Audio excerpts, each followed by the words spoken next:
Welcome to this explainer. Today we're taking a real deep dive into the actual anatomy of anxiety. We're going to completely demystify the physical reality of clinical anxiety, exploring everything from generalized anxiety disorder all the way to the terrifying fear of fear cycle.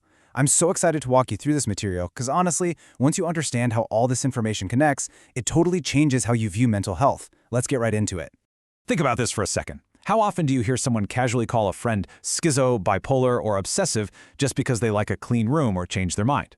We do it all the time, right? Often without even a second thought. But using these terms as casual shorthand completely minimizes what these conditions actually are.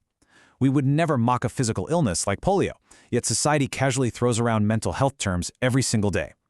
True clinical anxiety is vastly different from everyday worry or your standard personality quirks. So what actually separates a normal human reaction from a true clinical condition? Well, a true psychological disorder is defined as a deviant, distressful, and dysfunctional pattern of thoughts, feelings, or behaviors that literally interferes with healthy functioning. This is the massive, absolutely critical difference between feeling normal fear, like being a little nervous on a roller coaster, and a debilitating clinical anxiety that physically prevents you from leaving your house. Okay, let's dive into this with Section 1, Generalized Anxiety Disorder, or GAD. The reality of the GAD experience is basically a constant, buzzing tension. People with generalized anxiety disorder feel continuously tense, and they experience these confused, negative, and uncontrollable feelings. But the real kicker here, the absolute most frustrating part, is that the trigger is completely unknown. Patients often can't identify what's causing their distress, which means they literally don't even know what they're supposed to avoid to feel safe. Now, of course, feeling anxious from time to time is completely human and healthy. We all get it. But to receive a formal diagnosis of GAD, this unrelenting, unexplainable tension has to persist constantly for more than 6 months. Just imagine that. 6 full months of a constant fight-or-flight feeling with absolutely no clear enemy in sight. Moving on to Section 2, the anatomy of panic. And this brilliantly illustrates the difference. While GAD is a persistent, vague fog of worry that drags on for months on end, panic disorder is completely different. It's brief, it's well-defined, severe, and strikes with sudden onset. The physical experience completely shifts from a slow, agonizing burn to an absolute, immediate explosion. And this isn't incredibly rare either. Panic disorder actually affects about 1 in 75 people. It primarily strikes teens and young adults, and the most terrifying part is that it often happens without any warning whatsoever. Seriously, 1 minute you're fine, and the next, your body is completely overwhelmed. Let's look at what's physically happening during these episodes.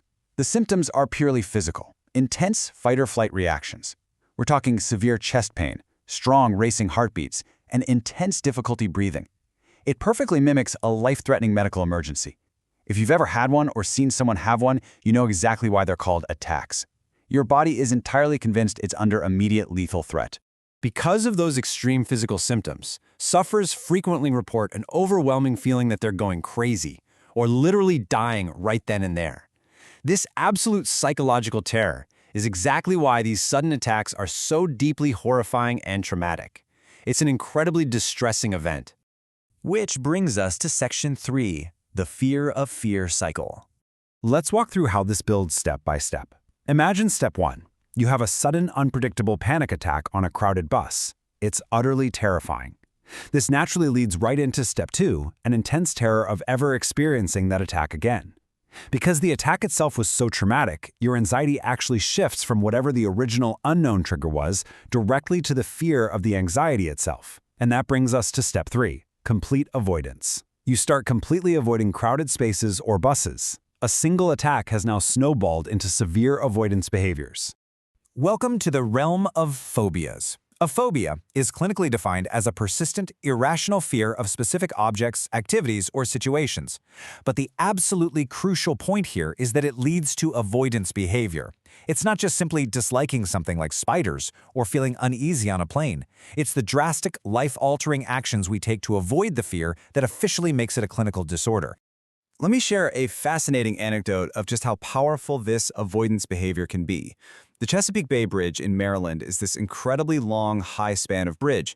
For people with geophobia, which is the fear of bridges, crossing it is physically impossible without having a panic attack. Their avoidance is so powerful that a special service exists where for $25 they will literally hire a chauffeur to drive them, their family, and their own car across the bridge while they sit in the back trying not to panic. I mean, that is the sheer power of an anxiety disorder. Finally, Section 4, Biology and Learned Behaviors. Science currently views the roots of anxiety from two main perspectives: learning and biology.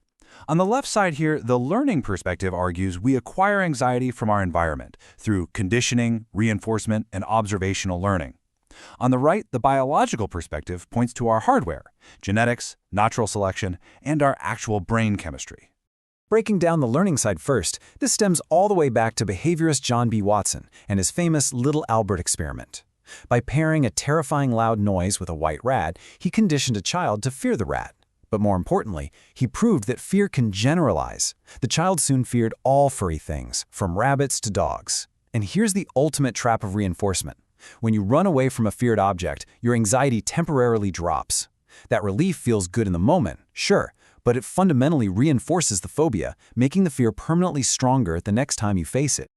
Now, let's shift over to the biological perspective. Incredible genetic research has studied identical twins who were raised entirely apart and found they still have a much higher chance of developing the exact same phobias. In fact, researchers have identified up to 17 different genes involved in various anxiety disorders. This strongly suggests that for many people, anxiety is deeply hardwired into their biology and actually inherited from birth. And we can actually see this hardwiring in real time. Brain scans of individuals with panic disorder, or GAD, physically show hyperstimulation in the areas of the brain that handle impulse control and habitual behaviors. It perfectly proves the great scientific truism that everything psychological is simultaneously biological.